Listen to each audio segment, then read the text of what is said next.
There is a stillness that settles over Lake Tahoe in the final days of September. The summer crowds have thinned. The campgrounds grow quiet. The last of the season's tourists pack up their tents and coolers and drive back down the mountain to the cities below. The pines stand like sentinels along the western shore, their shadows lengthening as the days grow shorter, their needles whispering in a wind that carries the first cold breath of the coming winter. It is a place of extraordinary beauty, a place where the water shimmers in shades of sapphire and emerald beneath granite peaks that catch the last light of the dying sun. People come here to escape, to find peace, to lose themselves in the vastness of the Sierra Nevada. But in 1979, that beauty concealed something terrible, something that would remain hidden for more than 4 decades.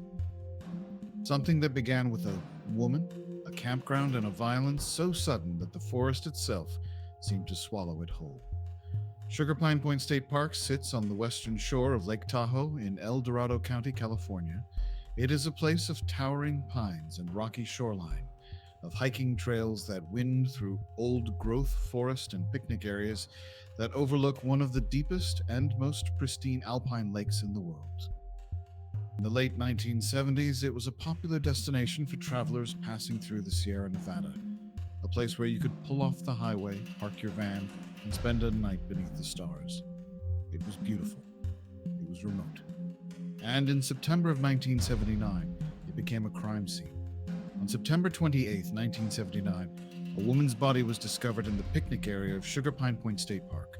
She had been beaten savagely. She had been sexually assaulted. She had been strangled. And she had been left among the trees like something discarded, something no longer needed, something the killer believed the world would simply forget.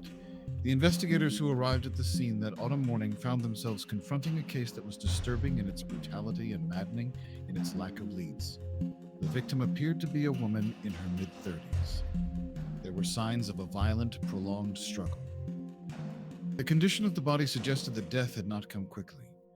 The sexual assault indicated that this was not a random act of sudden violence, but something more deliberate, more predatory. Whoever had done this had found his victim in the isolation of the forest, far from help, far from witnesses, far from anyone who might have intervened.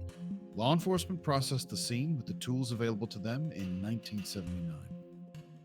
They collected physical evidence, documented the position of the body, gathered what trace materials they could find.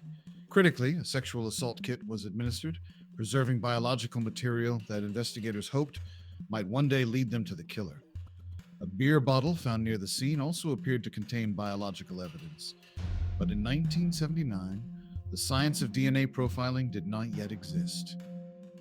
Because she was found so close to Christmas, investigators gave her a name, Christmas Doe. Later, she would become known simply as Baby Jane Doe. But for 35 years, the question remained the same. Who was this child, and who had done this to her? The medical examiner ruled her death a homicide, but a cause of death could not be determined. The decomposition was too advanced. The concrete had preserved some of the remains, but destroyed much of the evidence that might have told investigators how she died.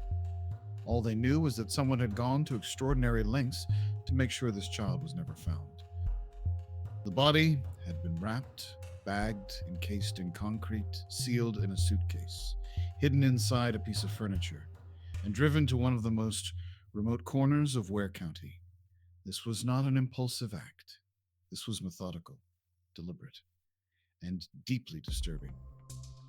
The Ware County Sheriff's Office and the Georgia Bureau of Investigation launched a full investigation.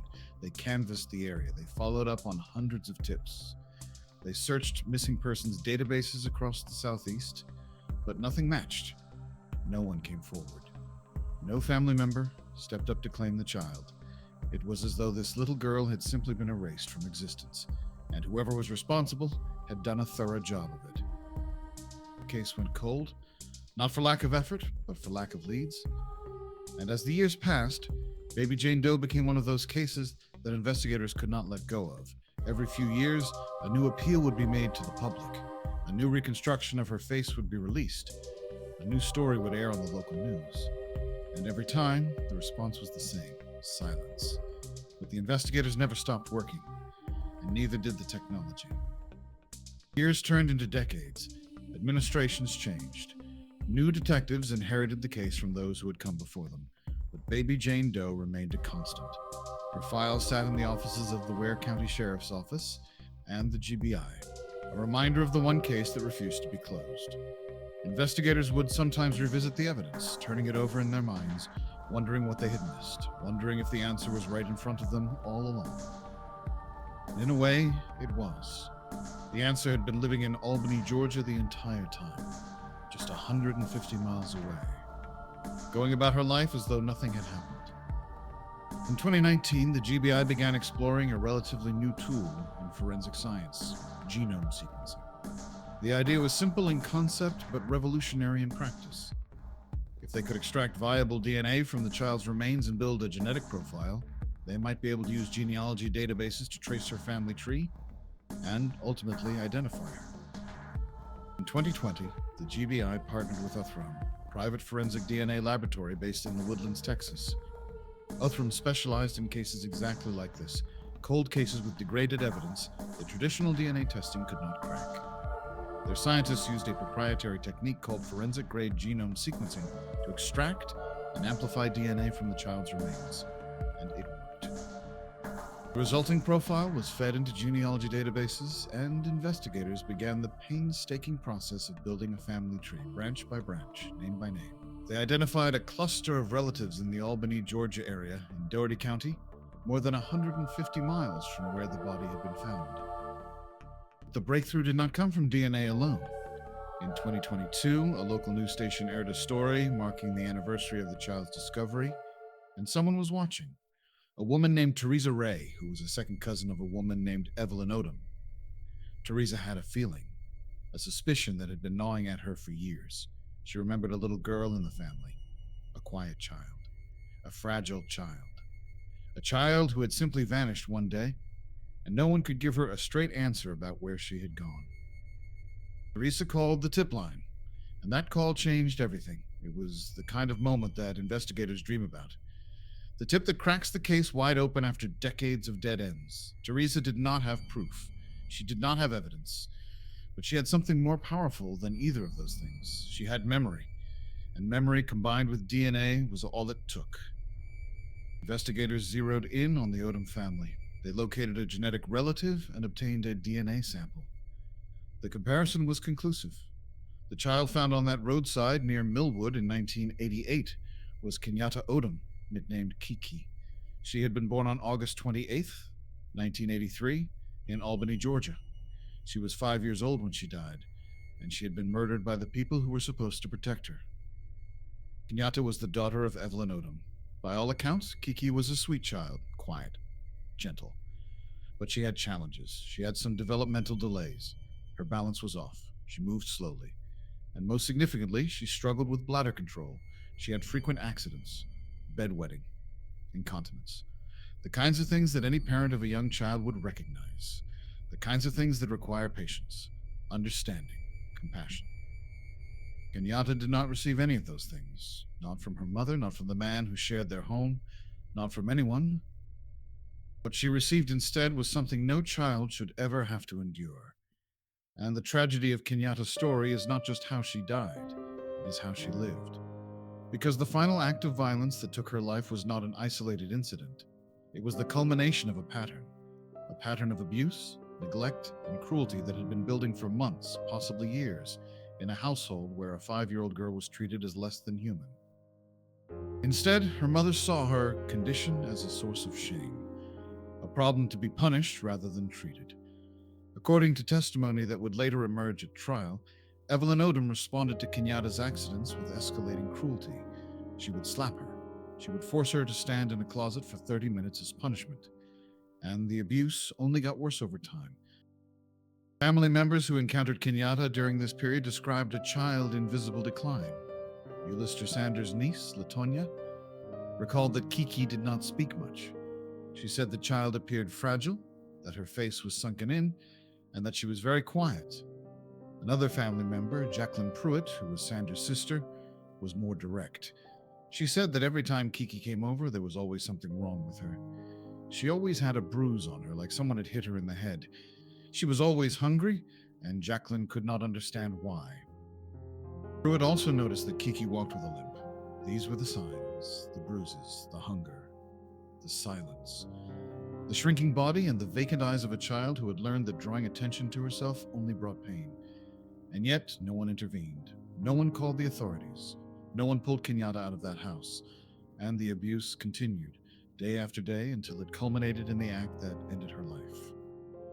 According to the testimony of Ulysses Sanders, who was Evelyn's live-in boyfriend at the time, the final incident began like so many others.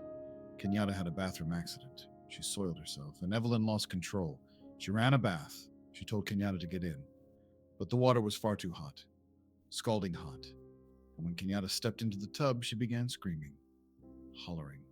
The kind of screams that reach through walls and stay with you long after they stop.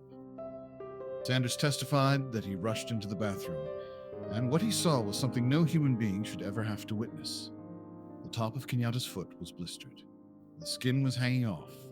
The damage was severe and immediate, the result of water hot enough to cause deep tissue burns within seconds. Sanders begged Evelyn to call the paramedics. He urged her. He pleaded, but Evelyn refused. She told him she was afraid that the authorities would take her children away.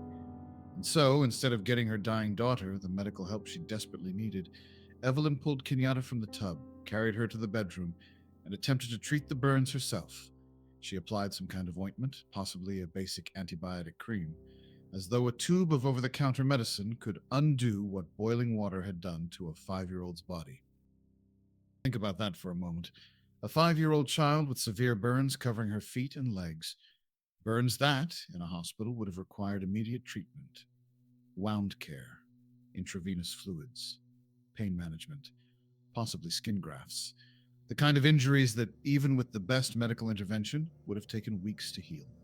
And instead, she was lying in a bed in a house in Albany, Georgia, with nothing but a tube of ointment and a mother who had caused the injuries in the first place.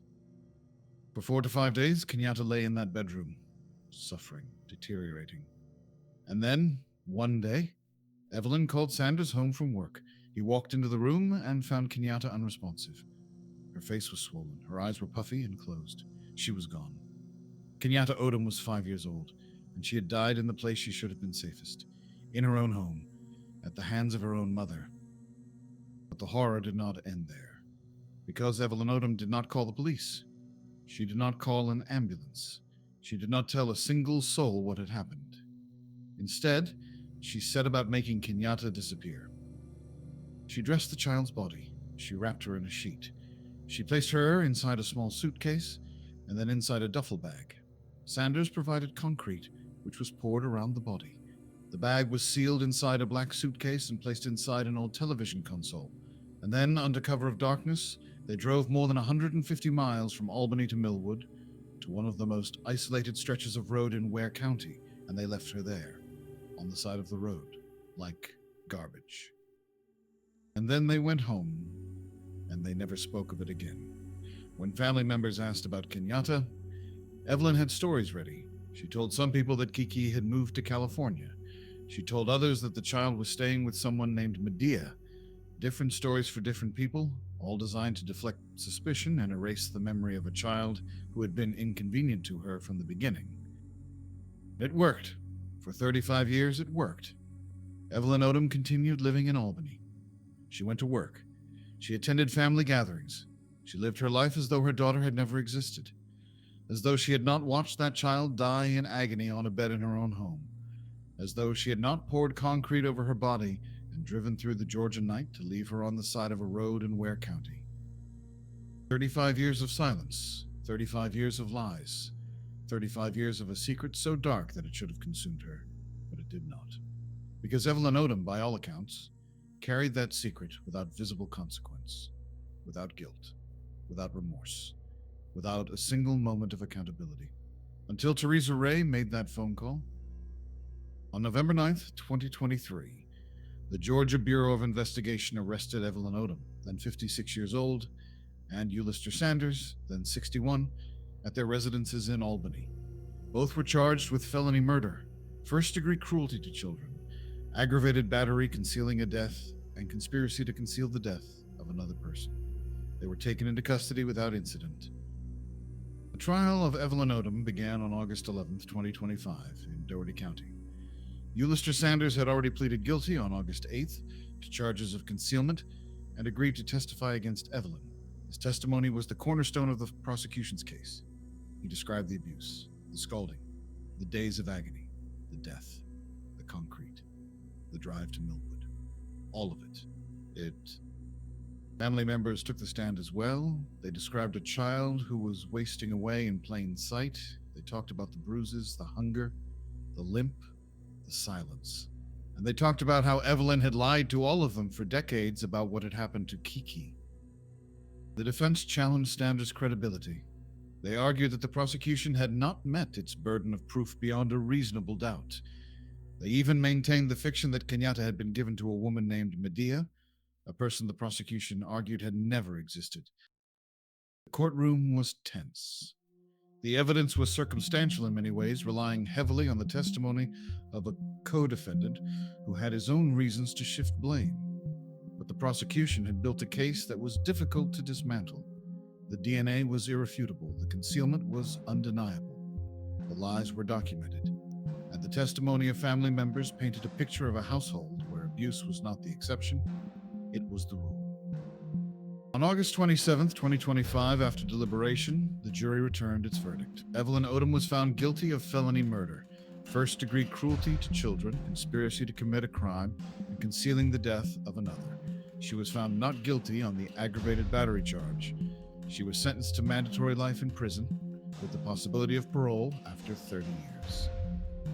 Justice had come. 37 years late, but it had come. The courtroom erupted. Family members wept. Investigators who had worked the case for years embraced one another. For a moment, the weight of 3.5 decades lifted, just enough to let the light in. Kenyatta Odom was 5 years old when she died. She was born on a summer day in 1983, and she should have grown up in the warmth of a family that loved her. She should have gone to school, made friends, learned to ride a bicycle. But instead, she spent her short life in a home where her very existence was treated as a burden, where her struggles were met not with patience, but with punishment, where the people who were supposed to care for her chose cruelty over compassion, and when their cruelty killed her, they chose silence over accountability. For 35 years, Kenyatta had no name. She was Christmas Doe, Baby Jane Doe, a case number, a file in a drawer, but she was never forgotten. The investigators who found her on that roadside in 1988 carried her with them. They passed her case from one generation of detectives to the next, each one determined to give her back her name. And in the end, they did. With the help of modern science, a courageous tipster, and the kind of dogged persistence that defines the best of law enforcement, Kenyatta Odom was brought home. Not to the family that failed her, but to the truth, to justice, to a name on a headstone instead of a number in a file. She deserved so much more than what she got, but at the very least, she is no longer nameless. She is no longer forgotten. She is Kenyatta, Kiki. And her story, as painful as it is to tell, is one that must be told, because the children who cannot speak for themselves need someone to speak for them. And this time, someone finally did.